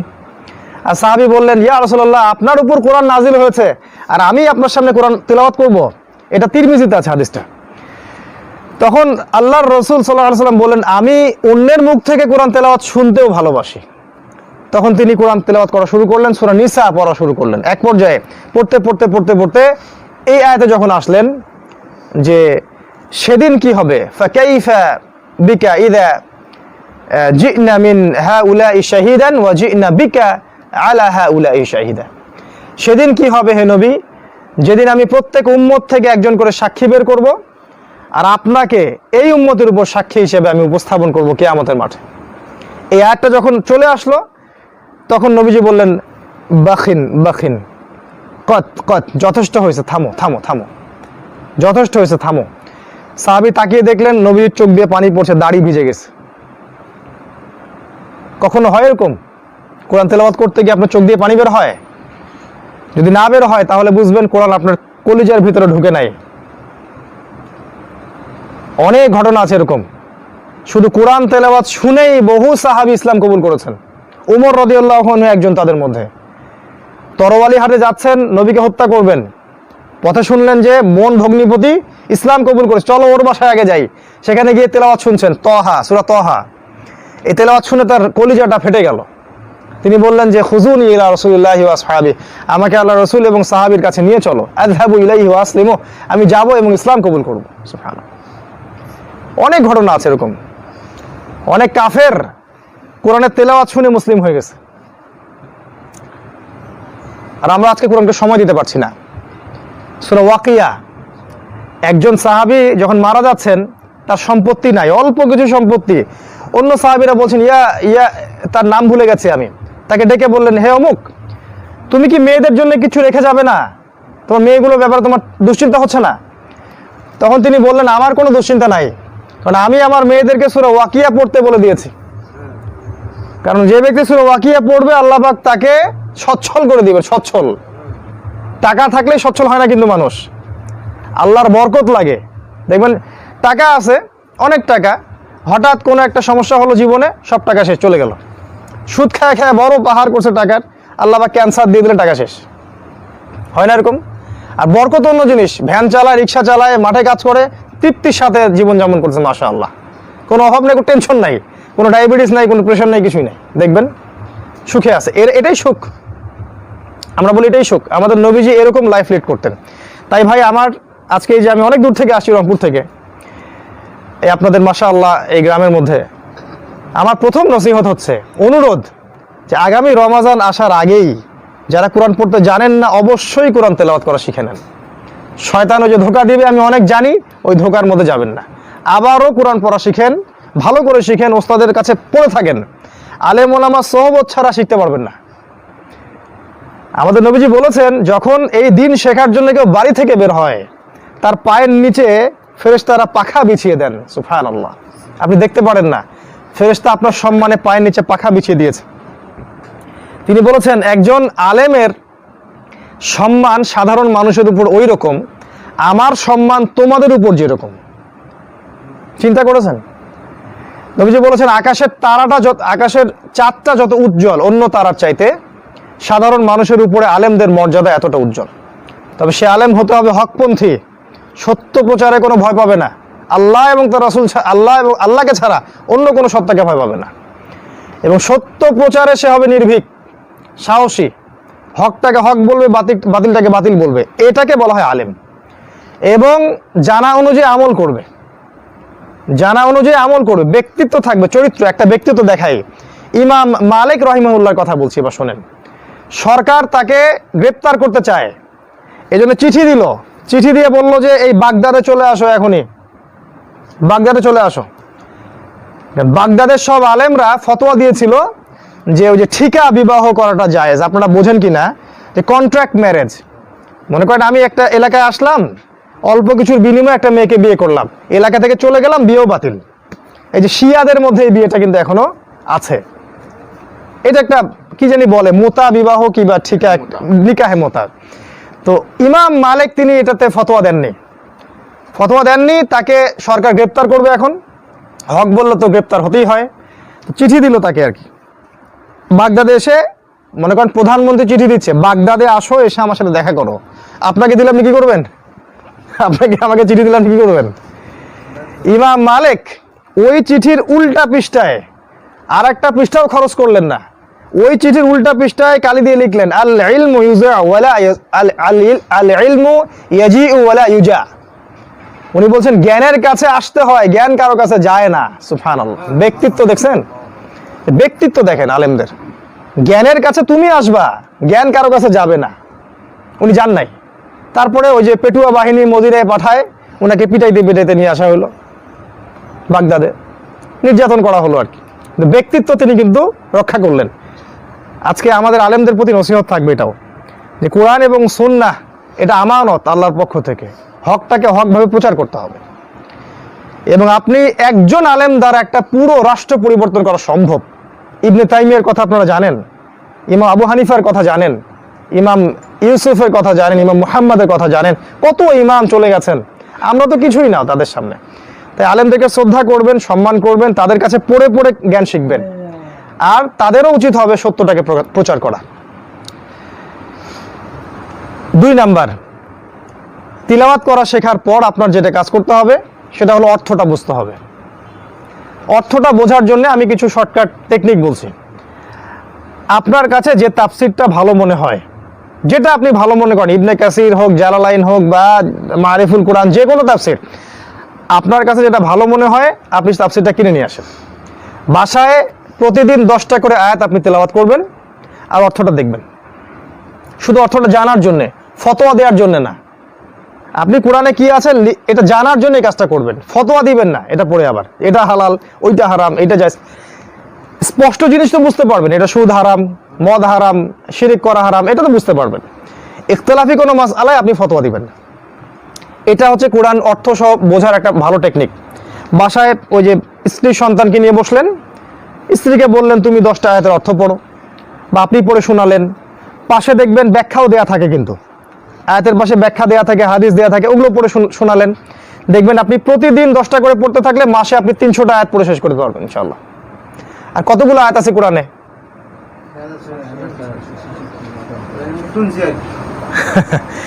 6236টা আয়াত আছে। আমি একটা পরিসংখ্যান বলি, অর্থ বোঝে যে কত সহজ আমি আপনাকে বলি।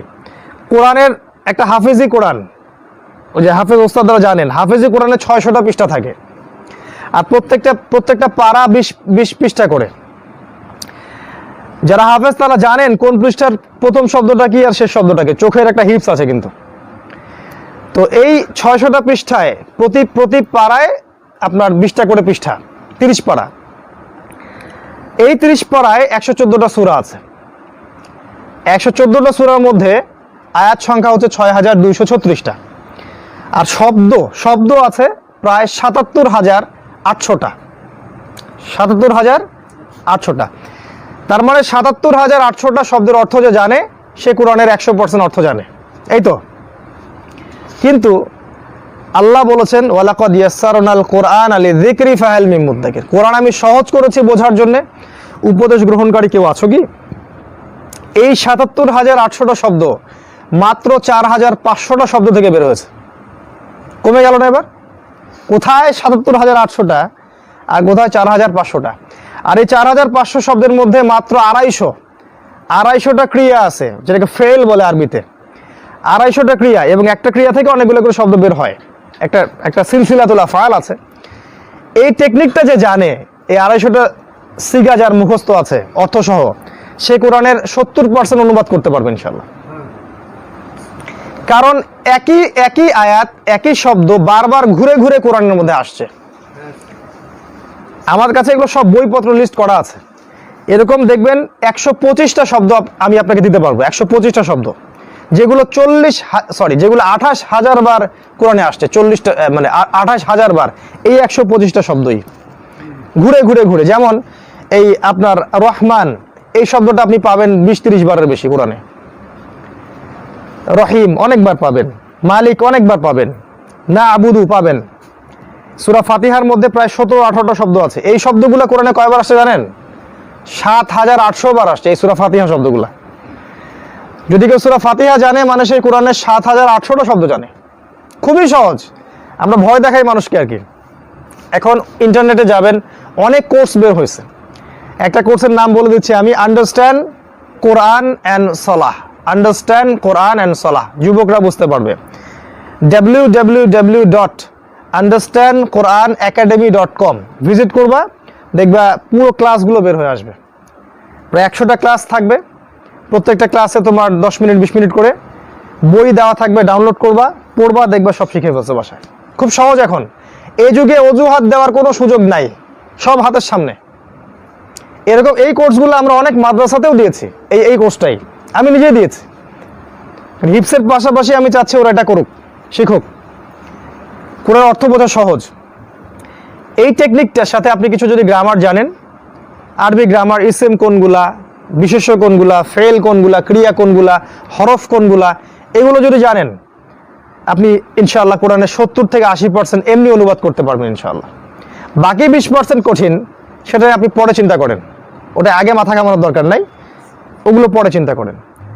কমন অনেক কিছু পাবেন, এই অর্থটা বোঝার চেষ্টা করেন। না হলে কি হবে জানেন? না হলে কোরআন আপনি ভিতর থেকে অনুভব করতে পারবেন না, কোরআনের শিক্ষা আপনি বাস্তবায়ন করতে পারবেন না। যেমন দেখেন, প্রত্যেক ফরজ নামাজে আমরা বলি গায়রিল মাগদুবি আলাইহিম ওয়ালাদ-দাল্লিন, বলি না? এই মাগদুব কারা? এই মাগদুব মানে ইহুদি জাতি। আর দল্লিন কারা? এই দল্লিন মানে খ্রিস্টান জাতি, নাসারা। এই আয়াতের অর্থ হচ্ছে, আল্লাহ আমাদেরকে মাগদুবদের উপর তুমি যে গজব দিয়েছ ওইটা আমাদেরকে দিও না, আর দল্লিন পথভ্রষ্টদের পথে আমাদেরকে পরিচালিত করো না। সাহাবীরা জিজ্ঞেস করলেন, ইয়া রাসূলুল্লাহ, মাগদুব কারা আর দল্লিন কারা? নবীজি বললেন, মাগদুব হচ্ছে ইহুদি, আল ইহুদ, আর দল্লিন হচ্ছে নাসারা, হুমুন নাসারা, খ্রিস্টান। দেখেন, প্রত্যেক নামাজে আপনি আল্লাহর কাছে আশ্রয় চাচ্ছেন, আল্লাহ আমাকে ইহুদিদের পথ থেকে বাঁচান আর খ্রিস্টানদের পথ থেকে বাঁচান। এবার দেখেন, আপনার রাজনীতি কার পথে? রাজনীতির যে মতবাদগুলো, এটা কাদের সুন্নতে? ইসলামী খেলাফত চলে? কি চলে? ওই আব্রাহাম লিঙ্কনের গণতন্ত্র চলে, ওই পশ্চিমা বিশ্বের ধর্মনিরপেক্ষতাবাদ চলে, সেকুলারিজম চলে। কিন্তু নামাজে কিন্তু ঠিকই বলছেন আপনি। আপনি কি বলছেন অর্থ আপনি জানেন না। আপনি দেখেন অর্থনীতি, কাদের অর্থনীতি চলে? ইসলামী অর্থনীতি চলে। জাকাত ভিত্তিক অর্থনীতি চলে কি? পুরো সব জায়গায় সুদ আর সুদ। একটা গ্রাম খুঁজে পাবেন না, একটা মানে ইউনিয়ন পাবেন না যেখানে আপনি সুদ পাবেন না। ছোট্ট একটা গ্রাম, বর্ডারের ছোট্ট একটা গ্রাম, ওখানে দেখবেন 15টা সুদী এনজিও কাজ করছে। এরা এমনভাবে চক্রটা জাল বিছিয়েছে যে মানুষের রিজিকটাকে হারাম করে দেওয়ার চিন্তা করছে। অনেকদিন বলেছি, সুদ মায়ের সাথে জিনা করা, মেয়েদেরকে ধর্ষণ করার অপরাধ, আল্লাহ এবং তার রাসূলের সাথে যুদ্ধ করার মতো অপরাধ। তারপরেও মানুষের কলিজাটা ভেদ করছে না কথাগুলা। কেন করছে না? কারণ হারাম খাইতে খাইতে, সুদ খাইতে খাইতে আর পাপ করতে করতে কলবটা মরে গেছে। বিশ্বাস করেন, কলব বলে কিছু নাই এখন। নবীজি বলেছেন, যখন কেউ একটা পাপ করে কলবে একটা দাগ পড়ে, আরেকটা পাপ করলে আরেকটা দাগ পড়ে। এইভাবে এক পর্যায়ে কলবটা কালো হয়ে যায়, দুর্গন্ধ বের হয়। এই জন্যে মালাকুল মউত যখন আসে, তখন তারা দুর্গন্ধের চোটে তার জানটা কবজ করতে চায় না। তারা টেনে হিসড়ে সেখান থেকে রুহটা বের করে তাড়াতাড়ি করে একটা জায়গায় ঢুকায় দিয়ে সিজ্জিনে পাঠায় দেয়। সিজ্জিন কোথায়? একদম জাহান্নাম, মাটির তলে সিজ্জিন। আল্লাহ পাক আমাদেরকে হেফাজত করুন, আল্লাহুম্মা আমিন। তো এই যে আমরা ইহুদি খ্রিস্টানদের রাজনীতি ফলো করি, অর্থনীতি ফলো করি, সমাজনীতি ফলো করি, কিন্তু নামাজে আমরা ঠিকই বলি ওদের থেকে বাঁচাও। সমস্যাটা কোথায়? আপনি কি পড়ছেন তার অর্থ আপনি জানেন না। যদি জানতেন, বুঝতেন, আপনার বিবেক বাধা দিত। আল্লাহ পাক সূরা হাশরের মধ্যে বলেছেন, শেষের দিকে আছে, লাউ আনজালনা হাযাল কুরআন। আরেকটা খুব মনোযোগ দিয়ে শুনে, আল্লাহ পাক বলছেন, যদি এই কোরআনটাকে আমি নাজিল করতাম আলা জাবাল, পাহাড়ের উপরে, লা রাআইতা, হে নবী আপনি দেখতেন, খাশিআম মুতাসাদ্দিআম মিন খাশিয়াতিল্লাহ, যে ওই পাহাড়টা আল্লাহর ভয়ে থরথর করে কাঁপতো। কোরআনকে যদি আপনার উপর নাজিল না করে আমি পাহাড়ে নাজিল করতাম, তাহলে আপনি দেখতেন যে পাহাড়টা আল্লাহর ভয়ে থরথর করে কাঁপছে। চিন্তা করতে পারেন, ওই কোরআনই আমি পড়ছি, আমি পড়ছি, কিন্তু অর্থ না বোঝার কারণে আমাদের হৃদয় কখনো কাঁপছে না। অথচ আমাদের নবী কোরআন তেলাওয়াত করতেন আর এমনভাবে কাঁদতেন যে মনে হতো তার এই বুক থেকে ওই যে ডেকচিতে চুলা জাল দিলে যেমন বুদবুদ করে শব্দ হয়, এইরকম শব্দ হতো, ডুকরে ডুকরে কাঁদতেন তিনি তাহাজ্জুদের নামাজে। তিনি বলতেন, তাকে সম্ভবত আবু বকর রাদিয়াল্লাহু আনহু বলেছিলেন, ইয়া রাসূলুল্লাহ, আপনি তো বৃদ্ধ হয়ে গেলেন মদিনায় হিজরত করার পর। আমাদের নবী কি উত্তর দিয়েছিলেন? তিনি বলেছেন, হে আবু বকর, এই সূরা মুরসালাত, সূরা হাক্কা, সূরা হুদ, এই সূরাগুলো আমাকে বৃদ্ধ বানিয়ে দিয়েছে। মানে এই সূরাগুলো এমন ওজন, কোরআনের এমন ওয়েট, এমন ওজন, আমাদের নবী যে বৃদ্ধ হয়ে যাচ্ছেন। বুখারী হাদিসে তিনি বলছেন, যখন তার কাছে ওহী নাজিল হয়, এই সময়টা তার কাছে প্রচন্ড কষ্টের মনে হয়। শীতের দিনেও তার কপাল দিয়ে দরদর করে ঘাম পড়তো। মানে কোরআনের এমন ওয়েট আছে একটা, বুঝতে পারবেন না যদি আপনি অর্থ না বোঝেন। অর্থ বুঝলে আপনি দেখবেন আপনি কোরআনের স্বাদ পাচ্ছেন, মজা পাচ্ছেন, ভালো লাগবে আপনার কাছে, আপনি ভিতর থেকে ভালো ফিল করবেন। আপনি তখন মনে করবেন আল্লাহর সাথে আপনার কথা হচ্ছে। আপনি হতাশ হয়েছেন, কোরআন খুলবেন, দেখবেন আল্লাহ বলেছেন, লা তাহজান, হতাশ হয়েও না। এই যে আল্লাহ কথা বলছেন। আপনি হতাশ হচ্ছেন যে উম্মার আজকে কি হবে, আমরা নির্যাতিত নিপীড়িত, আল্লাহ পাক বলে দেবেন, আনতুম লা আলাউনা ইন কুনতুম মুমিনিন, তোমরাই বিজয়ী হবে যদি তোমরা সত্যিকার অর্থে মুমিন হয়ে থাকো। হেদায়েত কোরআন থেকে পাবেন আপনি। আপনি দারিদ্রতার ভয় করছেন, কোরআন খুলবেন, দেখবেন ওখানে লেখা আছে যে শয়তান তোমাদেরকে দারিদ্রতার ভয় দেখায় আর আল্লাহ তোমাদেরকে প্রশস্ততা এবং সচ্ছলতার দিকে ডাকেন। তোমরা আল্লাহকে ভয় করো, শয়তানের অনুসরণ করো না। আপনার মনে খারাপ চিন্তা আসছে, এটা মেয়ের সাথে অ্যাফেয়ার করব, পালায় বিয়ে করব, কোরআন খুলবেন, কোরআন আপনার সাথে কথা বলবে। ওয়ালা তাকরাবু জিনা, জিনার কাছেও যেও না, আপনি ভয়ে ফিরে আসবেন। সুদ খাচ্ছেন, কোরআন আপনাকে বলবে যে যদি ওয়াইল্লাম ইয়া আইয়ুহাল্লাযীনা আমানু, হে মুমিনগণ, ওয়াদারু মা বাকিয়া মিনার রিবা, সুদের অবশিষ্ট অংশ ছেড়ে দাও। ওয়াইল্লাম তাফআলু, যদি না করো তাহলে ফাআযানু বিহারবি মিনাল্লাহি ওয়া রাসূলিহি, তাহলে আল্লাহ এবং তার রাসূলের সাথে যুদ্ধের ঘোষণা শুনে রাখো। আপনি আগাতে পারবেন না, কোরআন আপনাকে আগাতে দেবে না অন্যায় পথে। সালাত পড়ছেন, মনোযোগ আসে না, কোরআন আপনাকে বলবে যে ইন্না সালাতা তানহা আনিল ফাহশাই ওয়াল মুনকার ওয়া লাযিকরুল্লাহি আকবার। এই সালাত হচ্ছে আল্লাহ পাকের সবচেয়ে বড় জিকির, এবং এই সালাত আপনাকে পাপাচার থেকে বিরত রাখবে। আপনি প্রতিটা বিষয় কোরআনে পাবেন যখন আপনি অর্থসহ কোরআন পড়তে জানবেন। এই জন্য আমার অনুরোধ থাকবে যে আপনারা কোরআন তিলাওয়াত করা শেখেন, হিফজ করেন, একই সাথে অর্থগুলোও বোঝার চেষ্টা করেন। যদি আপনি এত আরবি গ্রামার কিছুই না পড়তে পারেন, কোর্স টোর্স কিছু করতে না পারেন, ওই যে 10টা করে আয়াতের অর্থ পড়েন, বাস এনাফ। তবে যেটা বুঝবেন না, অবশ্যই আলেম থেকে জিজ্ঞাসা করবেন, একা একা কোনো ডিসিশন নেবেন না। একটা ফিতনা সমাজে চলছে, মানুষ অনেক আবার পড়ে কোরআন পড়ে পণ্ডিত হয়ে যায়, তখন আলেম ওলামার নিন্দা, গীবত, তহমত, ওরা কিছু বোঝে না, আমি সব বুঝি। আর জেনারেল ভাইদের কিন্তু এটা সমস্যা বেশি হয়। তো এই জন্যে এটা করবেন না, যে আয়াতটা আপনি বুঝতে পারছেন না, আপনার কাছে কনফ্লিক্ট মনে হচ্ছে, আপনি স্কলারের কাছে যান। এখন দেখলেন 2 আলেম 2 রকম কথা বলছে, তাহলে ওই একই বিষয়ে আপনি আরও আলেমদের বই পড়েন।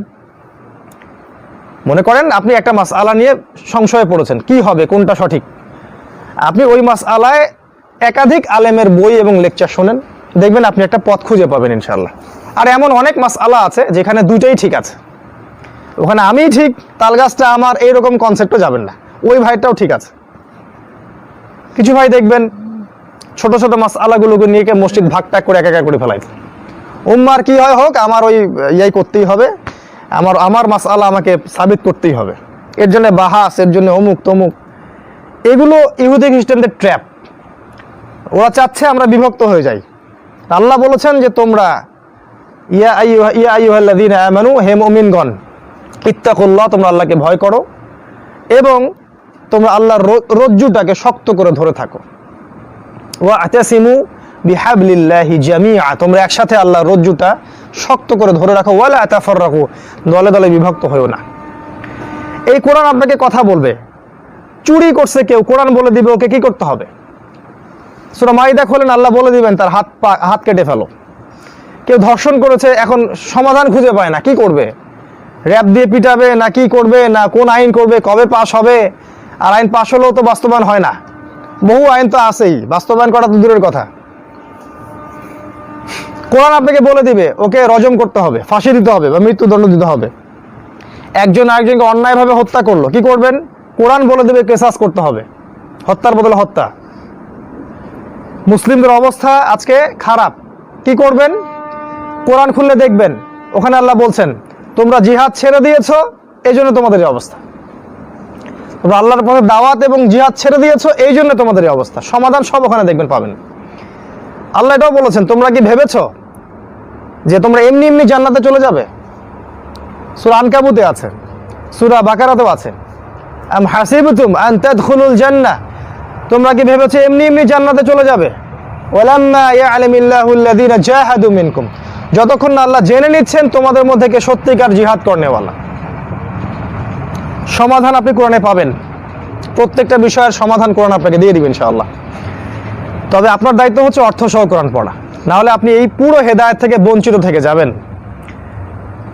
আপনি কি এমন মানুষদেরকে দেখেননি যারা কোরআন পড়ছে নিয়মিত, হাফেজ বা কারি বা কোরআন মাশাআল্লাহ নিয়মিত পড়ে, কিন্তু তারপরেও পাপ করছে না পাপ, সুদ খাচ্ছে, সুদি এনজিওতে চাকরি করছে, হ্যাঁ, ধর্মকে বিক্রি করে খাচ্ছে, এরকম লোক নাই কেন? কারণটা হচ্ছে কোরআনের অর্থটা তার ভিতরে এখনো যায়নি। তাই আমাদের নবীজি এই কথাগুলো বলেছেন, এই সূরাগুলা আমাকে বিদ্ধ করে দিয়েছে। একজন সাহাবীর কথা বলে আমি সামনে যাচ্ছি অন্য পয়েন্টে। খালিদ বিন ওয়ালিদ, নাম শুনেছেন? খালিদ বিন ওয়ালিদ, উনি আগে ছিলেন কাফের, উহুদের যুদ্ধে আমাদের বিপক্ষে ছিলেন, তার হাতে অনেক মুসলিমের শাহাদাত আছে। উনি পরে ইসলাম কবুল করেন এবং এমনভাবে ইসলামের খেদমত করেন, তিনি বলেছেন আমি 100টার মতো যুদ্ধ করেছি, 100টার মতো। 100টা যুদ্ধ করেছেন একজন ব্যক্তি ইসলামের পক্ষে, কোন যুদ্ধে তিনি পরাজিত হন নাই, কোন যুদ্ধে না। এত চমৎকার রণকৌশল ছিল তার, এত চমৎকার শারীরিক শক্তি, মানসিক শক্তি এবং ইমানি জজবা যে তার সাথে পারত না। এই খালিদ বিন ওয়ালিদের সামনে একজন সাহাবী, তার নাম সালিম রাদিয়াল্লাহু আনহু, তিনি কোরআন তেলাওয়াত করছিলেন। খালিদ বিন ওয়ালিদ বলছেন, আমাকে একটু কোরআন তেলাওয়াত করে শোনাও, একটু শিখবো। তো ওই সালিম রাদিয়াল্লাহু আনহু তিনি সূরা মুদ্দাসসিরকে মুদ্দাম্মিল তেলাওয়াত করছিলেন। সেখানে আছে যারনি ওয়া মান খালাকতু ওয়াহিদা ওয়া জাআলতু লাহু মালাম মামদুদা ওয়া বানিনা শুহুদা, এই সূরাটা পড়ছিলেন। আর খালিদ বিন ওয়ালিদ রাদিয়াল্লাহু আনহুর হার্টবিট বেড়ে মানে হাত পা কাঁপাকাঁপি করা শুরু করছে। এই আয়াতগুলো শুনছেন, হাত পা কাঁপতেছে তার। কেন? কারণ এই আয়াতগুলো নাজিল হয়েছিল তার বাবার জন্য, তার বাবা ওয়ালিদের জন্য এই আয়াতগুলো নাজিল হয়েছিল। তার বাবা ওয়ালিদ ইসলাম কবুল করেনি, কোরআনকে অস্বীকার করেছিল, তার বিপক্ষে এই আয়াতগুলো নাজিল হয়েছে। যারনি ওয়া মান খালাকতু ওয়াহিদা ওয়া জাআলতু লাহু মালাম মামদুদা ওয়া বানিনা শুহুদা ওয়া মাহাদতু লাহু তামহিদা, এই আয়াতগুলো। উনি ওর বাবার আয়াতগুলো শুনে থরথর করে কাঁপছেন। বিখ্যাত বীর, 100 যুদ্ধ করা মানুষ। আলী রাদিয়াল্লাহু আনহুর নাম শুনেছেন। যখন কোরআন তেলাওয়াত করা হতো তিনি আর কাউকে চিনতেন না। আজান যখন হতো তার স্ত্রীকে তিনি চিনতেন না। আবু বকর সিদ্দিকের নাম শুনেছেন। মানুষটা নরম ছিলেন। যখন তিনি সলাতে কোরআন তেলাওয়াত করতেন, গলাবা আলাইহিল বুকা বলা হয়, তার উপরে ক্রন্দন বিজয়ী হতো। তিনি এত কান্নাকাটি করতেন যে নামাজে আগাইতেই পারতেন না। কোরআন তেলাওয়াত করে এত কান্নাকাটি করতেন, নামাজে আগাইতে পারতেন না। তো একটাই কথা ভাই, এতগুলো কথা বললাম, সেটা হলো যে অর্থটা আপনাকে বুঝতে হবে। এরপরের কাজ কি? এরপরের কাজ হচ্ছে আপনার অর্থ বোঝার পরে আদেশ মেনে চলা। আদেশ আপনারা সবাই জানেন, নতুন করে বলার কিছু নাই। কোরআনে অনেক আদেশ আছে, যেমন প্রথমে তাওহীদ আপনাকে প্রতিষ্ঠা করতে হবে, তারপরে আপনাকে নামাজ কায়েম করতে হবে, আপনার রোজার মাসে আপনি রোজা রাখবেন, সামর্থ্য হলে জাকাত দিবেন। জাকাত ইসলামী অর্থনীতির মূল ভিত্তি। জাকাত নাই তো দারিদ্রতার অবসান হবে না। ওরা এগুলা বুঝবে না, ওদেরকে বোঝানোর ক্ষমতা আমাদের নাই, শেষ হয়ে গেছে। আমি আশাও ছেড়ে দিছি। যারা ওই লেভেলে আছেন, ইসলামিক বিষয়গুলোকে কন্ডেম করেন, তাদের একটা বড় অংশের পিছনে আমরা আশাও ছেড়ে দিছি, যেটা বুঝবে বলে মনে হয় না আমাদের কাছে। জাকাত যে ইসলামের অর্থনীতি, একটা দেশের অর্থনীতির কেন্দ্র, যদি শুধু একটা সমাজে জাকাত থাকে, দারিদ্রতা বলে কিছুই থাকবে না ওখানে। বাংলাদেশে এমন প্রচুর মানুষ আছে যার জাকাতের টাকা দিয়ে একটা গ্রামের মানুষের রিজিক সম্ভব, জানেন? ওই যে এখন দেখেন না মিডিয়ায় কত বোয়াল মাছ আর বোয়াল মাছ বের হচ্ছে দুর্নীতি করে করে। এদের এক একটার যে সম্পদ, দুর্নীতির সম্পদ, এই সম্পদ দিয়ে একটা গ্রামের উন্নয়ন সম্ভব, এক একটা গ্রামের। এরকম লক্ষ লক্ষ মানুষ আছে যাদের মাসে মানে বছরে কোটি কোটি টাকা জাকাত আসবে। কে কালেকশন করে এগুলা? কেউ করে না। ওই বাইরের কাছ থেকে ঋণ নিয়ে, লোন নিয়ে, সুদের উপর লোন নিয়ে দেশ চালাচ্ছি। বুদ্ধি বের হয় না, ইসলামের কাছে আত্মসমর্পণ করি না, এই জন্য আল্লাহ পাক জিল্লতি চাপিয়ে দিয়েছেন আর কি। তো এই আদেশগুলো মেনে চলতে হবে আমাদেরকে। সালাত, সওম, জাকাত, সামর্থ্য হলে আপনি হজ করবেন, উমরা করবেন, আল্লাহর ঘর দেখে আসবেন, আল্লাহ তৌফিক দান করুন। ওখানে গেলে তাওহীদ বোঝা যায়। তবে এখন গেলে আপনি মক্কায় আর ওই মক্কার ফ্লেভার পাবেন না। সব এখন প্যারিস, লন্ডনের মতো হয়ে গেছে আর কি। ওই মদিনার ওই সুগন্ধ, ওই ফ্লেভার আর নাই। ওই রাস্তায় হাঁটলে এখন মনে হয় না এই রাস্তায় নবীজি হেঁটেছেন। সব চেঞ্জ, ওই জিনিসটা আর নাই। সামনে আবার আসবে ইনশাআল্লাহ। মদিনা থেকেই এবং জেরুজালেম থেকেই খেলাফত আবার কায়েম হবে ইনশাআল্লাহ। সময়ের ব্যাপার মাত্র, আগামী 20, 30, 40 বছরে হতে পারে ইনশাআল্লাহ। তো এই আদেশগুলো আমাদেরকে মেনে চলতে হবে, কারণ নবী সাল্লাল্লাহু আলাইহি ওয়াসাল্লাম এবং তার সাহাবায়ে কেরাম এই আদেশগুলো মেনে চলেছিলেন। এখানে সালাত নিয়ে আমার একটা কথা, খালি সালাতটাকে আপনি যে মাযহাব অনুসারী পড়েন না কেন, সালাতটাকে একটু ধীর স্থিরভাবে পড়বেন।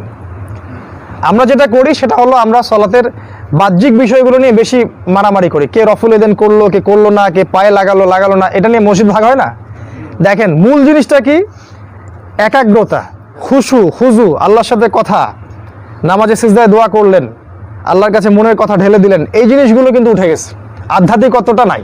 তাই ভিতরের জিনিসটাকে নিয়ে আমরা কথা কম বলি। এই জন্য আমার একটা অনুরোধ, যে মসজিদে যে আমি সেটা বলি যে নামাজটাকে একটু ধীরে ধীরে পড়বেন। এই নামাজ পড়ার জন্যই তো আসছি ভাই মসজিদে।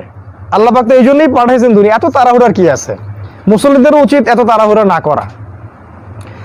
একটু ধীরে স্থিরভাবে তেলাওয়াত হবে, কেরাত হবে, শান্তি। মক্কায় সালাত দেখবেন মাশাআল্লাহ অনেক সময় নিয়ে নামাজ পড়ায়, মদিনায় দেখবেন সুন্দর সময় নিয়ে নামাজ পড়ে। আমি তো দেখেছি যে 2 রাকাত নামাজ ফজরের 20 মিনিট ধরে পড়েছে, এবং তেলাওয়াত এত চমৎকার, মানে আপনি হারায় যাবেন নামাজের মধ্যে, বিরক্ত লাগবে না। তো এই সালাত, রসুলের সেই সালাত, আপনারা জানেন নবীজির শেষ আদেশ, শেষ ওসিয়ত কি ছিল? আস-সালাত আস-সালাত ওয়া মা মালাকাত আইমানুকুম। তিনি ইন্তেকাল করছেন, বলে যাচ্ছেন নামাজ নামাজ নামাজ। আপনার বাবার শেষ ইচ্ছা আপনি পূরণ করতেন না? বাবা যদি বলে যায়, বাবা মাকে, বাবা তোর মাকে দেখিস, তোর ভাইটাকে দেখিস, বোনটাকে দেখিস, আপনি দেখেন না? নবীজি বল আস-সালাত আস-সালাত। তো এই আদেশগুলো, সালাতটা একটু খুশুখুজুতে নিয়ে আসে। যাকাত ওরা দেখ না দেখ আপনি দিবেন। আপনি প্রয়োজনে আপনারা ইসলামিকভাবে যাকাত কালেকশন করে জাকাতের ওই টাকা দিয়ে কিছু করার চেষ্টা করবেন সমাজের, এলাকার মধ্যে। সওম রাখেন, সওম আপনাকে আত্মশুদ্ধি দিবে, তাকওয়া দিবে। সামর্থ্য হলে হজ করে। এছাড়া অনেক আদেশ, যেমন পিতামাতার সাথে ভালো আচরণ করা, প্রতিবেশীর সাথে ভালো আচরণ করা, উম্মাকে ঐক্যবদ্ধ করা, আল্লাহর দ্বীনের জন্য মেহনত করা, তাবলীগ করা, দাওয়াত দেয়া, জিহাদ করা, এই প্রতি যে আদেশ সাহাবীরা কিন্তু পালন করেছিলেন। একটা সাহাবী আপনি দেখাতে পারবেন না যিনি কোনো একটা আদেশ পালন করেননি। এটা 3 নাম্বার। তেলাওয়াত করা শেখেন, অর্থ শেখেন, আদেশ পালন করেন। একসাথে সব আদেশ আপনি পালন করতে পারবেন না হয়তো, চেষ্টা করতে থাকেন। 4 নাম্বার, নিষেধ থেকে দূরে থাকেন। শুধু আদেশ পালন করলেই হবে না, কোরআনের নিষেধগুলোও ত্যাগ করতে হবে। অনেক মানুষ আছি ভাই, আমরা কোরআনের আদেশ মানতে সমস্যা নাই, নিষেধগুলো বর্জন করতে পারি না। ওই মসজিদ কমিটির সভাপতি হয়ে বসে আছে দেখবেন, সুদের সাথে লেনদেন ছাড়তে পারে না, বছর বছর হজমরা করে, আল্লাহ বিরোধী আইন ছাড়তে পারে না। মানে আল্লাহ পাক কোরআনে বলেছেন সূরা বাকারায় 85-86 নম্বর আয়াতে আল্লাহ বলেছেন, আফাতুমিনুনা বিবাদিল কিতাব ওয়া তাকফুরুনা বিবাদ। তোমরা কি কোরআনের কিছু অংশ মানো আর কিছু অংশকে মানো না? ফামা জাযাউ মান ইয়াফআলু যালিক মিনকুম ইল্লা খিজিয়ুন ফিল হায়াতিদ দুনিয়া। তোমাদের মধ্যে এই রকম আকীদা যারা রাখে, কোরআনের কিছু অংশ মানি কিছু অংশ মানি না, আল্লাহ বলেছেন এই দুনিয়াতেই তোমাদেরকে আমি লাঞ্ছিত করব। এই দুনিয়াতে এইটা লাঞ্ছন আল্লাহর পক্ষ থেকে চাপিয়ে দেওয়া হয়েছে, আপনি উঠতে পারবেন না তো, কারণ কোরআনে কিছু অংশ মানছেন কিছু অংশ মানছেন না। আল্লাহ আরো বলেছেন ওয়ায়াউমাল কিয়ামা ইউরাদ্দুনা ইলা আশাদ্দিল আযাব, আর কিয়ামতের মাঠে আমি এদেরকে সবচেয়ে যন্ত্রণাদায়ক শাস্তি দিব। তা আয়াত পৌঁছে দেয় আমাদের দায়িত্ব, আমরা পৌঁছে দিচ্ছি, ওরা কি করবে ওরা জানে। তাই আদেশ মানবো, নিষেধ বর্জন করবো না, এমনটা করা যাবে না। একই সাথে আদেশ নিষেধ দুটোই বর্জন করতে হবে। সুদ ছাড়তে হবে ভাই। আপনার টাকায় একটা সুদের টাকা থাকলে আপনার ইবাদত কবুল হচ্ছে না। শশা বিক্রি করে খান, শুধু ব্যাংকে চাকরি করার দরকার নেই, শুধু এনজিওতে চাকরি করার দরকার নেই, কৃষিকাজ করে খান। বারবার আমি বলি, শেষ জামানায় কৃষিকাজ সবচেয়ে ভালো একটা অপশন। আপনি নিজের খাবার নিজে উৎপন্ন করার চেষ্টা করেন, খামার করেন, গাভীর, ছাগলের, ভেড়ার জমি কেনেন, সেখানে কৃষি কাজ করেন, মাছের প্রজেক্ট করেন, অন্য আরো অনেক প্রজেক্ট আছে, এগুলো করেন। ওই শহরায়নের দিকে দৌড়াবেন না, ওইটা ধ্বংস হতে যাচ্ছে সামনে। ব্যাংক থাকবে না, ডলার থাকবে না, আমেরিকা এবং পশ্চিমা বিশ্ব বলে কোনো দেশের অস্তিত্ব সামনে বিশ্বে থাকবে না, কাগজের টাকাও থাকবে না, ইলেকট্রনিক মানি হয়ে যাবে সব। আপনার সম্পদ তারা লুটে পুটে খাবে, এবং ইসরায়েল থেকে সব নিয়ন্ত্রণ করা হবে, ওই ইসরায়েল থেকে যেটা ইহুদিও দখল করে রাখছে। সামনের অবস্থা খুব ভয়ঙ্কর। তাই সুদ ছাড়তে হবে, আপনাকে ঘুষ ছাড়তে হবে। আমাদের গভর্নমেন্টের সবচেয়ে বড় সমস্যা কি জানেন? মানে আমাদের এই সেকুলার দেশগুলোর যে রাষ্ট্রপ্রধান যারা হয়, সে যে দলেরই হোক না কেন, সবচেয়ে বড় সমস্যা হচ্ছে দুর্নীতি। সবচেয়ে মেজর সমস্যা। প্রতিটা সেক্টরে যাবেন, করাপশন করাপশন। রাঘব বল উচ্চশিক্ষিত ডাকাতেরা বলে, আমরা বলি উচ্চশিক্ষিত, পিএইচডি কোটটাই পড়া চোর সব, উপর টপ টু বটম সব চোর, একদম টপ টু বটম সব চোর। নিচের লোক থেকে শুরু করে উপরে সবাই চুরি করতেছে। সরকার বিল পাস করে দিল,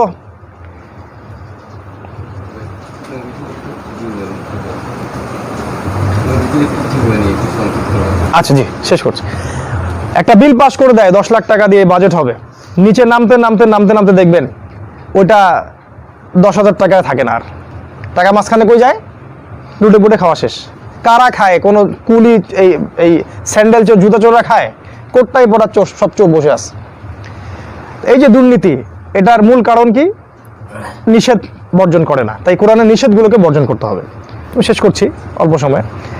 যত নিষেধ আছে, এই যে আপনার শিরিক করা যাবে না, আপনার বেদাত করতে পারবেন না, নবী সুন্নতের খেলাফ কোনো কাজ করতে পারবেন না, হারাম খাবেন না, আপনি জিনা, ব্যভিচার, সুদ, ঘুষ, এই ধর্ষণ, হারাম সম্পর্ক, পর্নোগ্রাফি, মাদক, এই সব কিছু ছাড়তে হবে। এগুলো কোরআনের সব নিষেধ। আল্লাহ পাক যেন সবাইকে কোরআনের নিষেধগুলো বর্জন করে তৌফিক দান করেন, আল্লাহুম্মা আমিন। আর দুইটা পয়েন্ট আছে। একটা হলো আপনি কোরআনের দাওয়াত দিতে হবে মানুষকে। এই যে আপনি পড়তে জানছেন মাশাআল্লাহ, এখন অনুবাদ শিখছেন, আদেশ মানছেন, নিষেধ বর্জন করছেন, এবার আপনি কোরআনের দাওয়াত দিবেন, এই যোগ্যতা এখন আপনার তৈরি হয়েছে। আগে নিজেকে দাওয়াত দেন, নিজেকে চেঞ্জ করেন, আপনার পরিবারটাকে চেঞ্জ করেন, তারপরে সমাজে আপনার ক্ষেত্রে আপনি দাওয়াতি কাজ করেন, তাবলীগ করেন, আল্লাহর পথে সময় দেন, মেহনত করেন, আল্লাহর পথে বের হয়ে যান। আপনি যে জামাতের আন্ডারেই থাকেন, আল্লাহর পথে বের হয়ে যান, মানুষের জায়গায়, গ্রামে গ্রামে, দুয়ারে দুয়ারে গিয়ে এই হক কথাগুলো প্রচার করে আসেন। আর অনলাইনের যুগ, এখন রেকর্ড করলে অনেক মানুষ এগুলো দেখতে পারে। এখন অনেক মানুষ ইসলাম পছন্দ করে, তারা ইসলাম লালন করে, এদেশের মানুষও ইসলাম পছন্দ করে, তাদের ভিতরে ইসলামের ইমানের তেজটা আছে। আমরা বিভিন্নভাবে ওদেরকে চাপে রাখছি আর কি। দাওয়াতটা পৌঁছাতে হবে। কি হবে, যত মানুষ আপনার দাওয়াতের ফলে এই পথে আসবে, হকের পথে আসবে, সমস্ত মানুষের নেকি আপনি অর্জন করবেন ইনশাআল্লাহ। মানুষ মারা গেলে আমলনামা বন্ধ হয়ে যায়, কিন্তু এইগুলো খোলা থাকবে, সদকায়ে জারিয়া এগুলা। তো আল্লাহ পাক আমাদেরকে বেশি বেশি দাওয়াতি কাজ করার তৌফিক দান করুন, আল্লাহুম্মা আমিন। আর এই 5টা কাজ যদি আমরা করতে পারি, পড়া শেখা, অর্থ, আদেশ মানা, নিষেধ বর্জন করা, আর এই যে দাওয়াত, তখন 6 নাম্বার কাজটা বাস্তবায়ন হবে, তার আগে হবে না। সেটা হলো কোরআনের আদেশ এবং এই যে বিধান, আইন যেটাকে শাসন, এইটা সমাজে, রাষ্ট্রে, বিশ্বে বাস্তবায়ন, এটা তার আগে হবে না।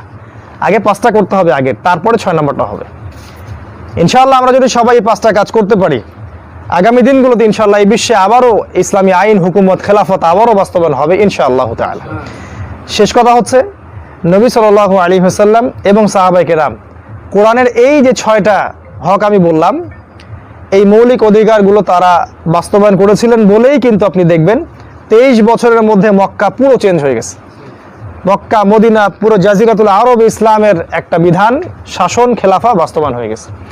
সেই আল্লাহ এখনও আছেন, আল্লাহর কালাম এখন আপনার ঘরে আছে, সেই নবীর সুন্নাহ এখনও আছে, শুধু ওই ঈমানটা আমাদের মধ্যে কাজ করছে না। আমরা যদি এখনও সেই আল্লাহর প্রতি ভরসা করে, আল্লাহর কিতাবকে হাতে নিয়ে এবং আল্লাহর রাসূলের সুন্নাহকে আঁকড়ে ধরে আল্লাহর পথে নেমে যাই দাওয়াতে এবং জিহাদে, ইনশাআল্লাহ দেখবেন কোরআনের এই হকগুলো বাস্তবায়ন হবে।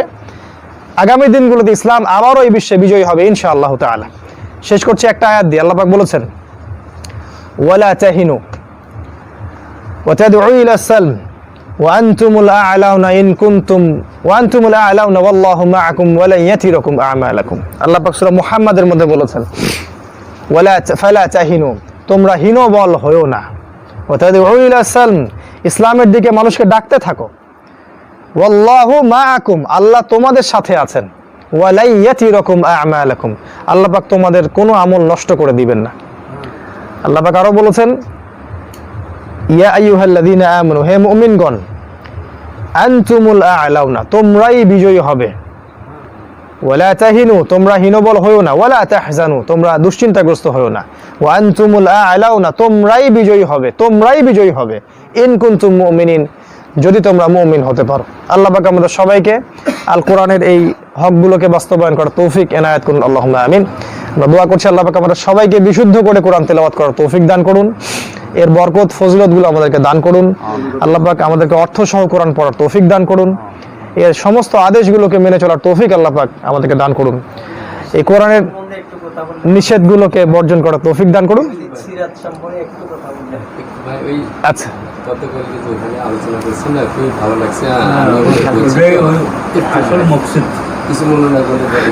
আচ্ছা, সিরাতের কোন বিষয়টা জানতে চাচ্ছেন? আপনারা প্রশ্ন করলে ভালো হয়, একটা প্রশ্ন তো পর্ব থাকলে ভালো হয়। আপনারা প্রশ্ন করেন, আমি উত্তর দিচ্ছি ইনশাআল্লাহ একটা করে, ঠিক আছে? প্রশ্ন করেন, আমি প্রশ্ন উত্তর দিচ্ছি ইনশাআল্লাহ। রেকর্ড হচ্ছে যেহেতু, এটা আমরা অপশন দিতে পারবো ইনশাআল্লাহ। আল্লাহ নবী মুহাম্মদ সাল্লাল্লাহু আলাইহি সাল্লামের জন্ম থেকে এটাই আপনি আচ্ছা আচ্ছা, ঠিক আছে ঠিক আছে।